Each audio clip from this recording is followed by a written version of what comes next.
women's health. That's why we're here today. Thank you for being here. Thank you for your energy. We need your help. As my colleague Diana DeGette said, the fight is on. And we are going to make this fight because of its importance to women all over this country. And this is a fight. It's a fight about choice.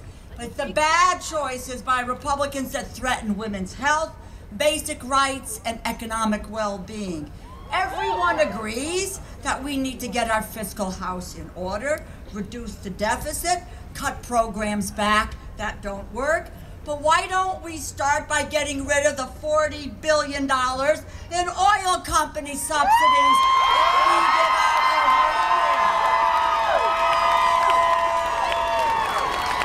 year? It is time to stop billions in tax breaks for the wealthy, billions in the loopholes that are for corporations who ship our jobs overseas.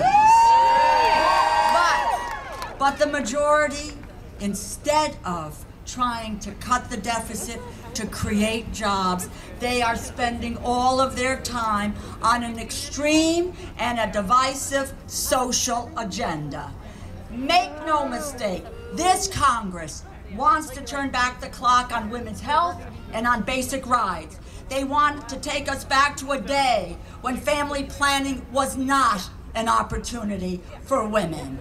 And today, the Rules Committee meets on a bill, and Congresswoman Slaughter will talk about it, which raises taxes and restricts our access to basic reproductive rights. That's not all. It's a breathtaking, a radical step that this majority's budget eliminates Title X, which has connected millions of women to health care since 1970. In 2009, listen to this because it's important. I'm a survivor of ovarian cancer. I know what screenings mean. I know what health services are.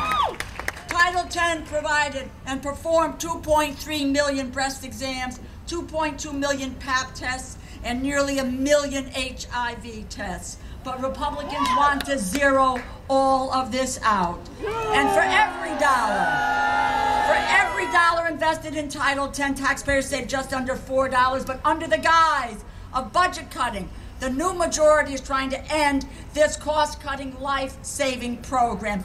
Understand their real purpose: to impose their traditional view of a woman's role. That's it. End of story. Their reckless budget excludes Planned Parenthood from all federal resources. Planned Parenthood, which brings preventive and primary care to over 5 million Americans, immunizations, gynecological exams, nearly 1 million screenings for cervical cancer, nearly 4 million tests and treatments for sexually transmitted infections every single year. This would all be lost. Let's get real. Let's get real. None of this is about federal funding of abortion. Federal funds are already banned from going towards abortion services under the Hyde Amendment. Rather, much like their many attempts to repeal health care reform, this is part of a Republican agenda to force women back into traditional roles with limited opportunities. We're not going to let them do it. My colleagues and I spoke out against these unhealthy cuts and divisive social programs on the House floor in February. In fact, we did it for hours, well into the night and the early morning. And 41 Democratic senators have already stood up and have said, no way, not on our watch.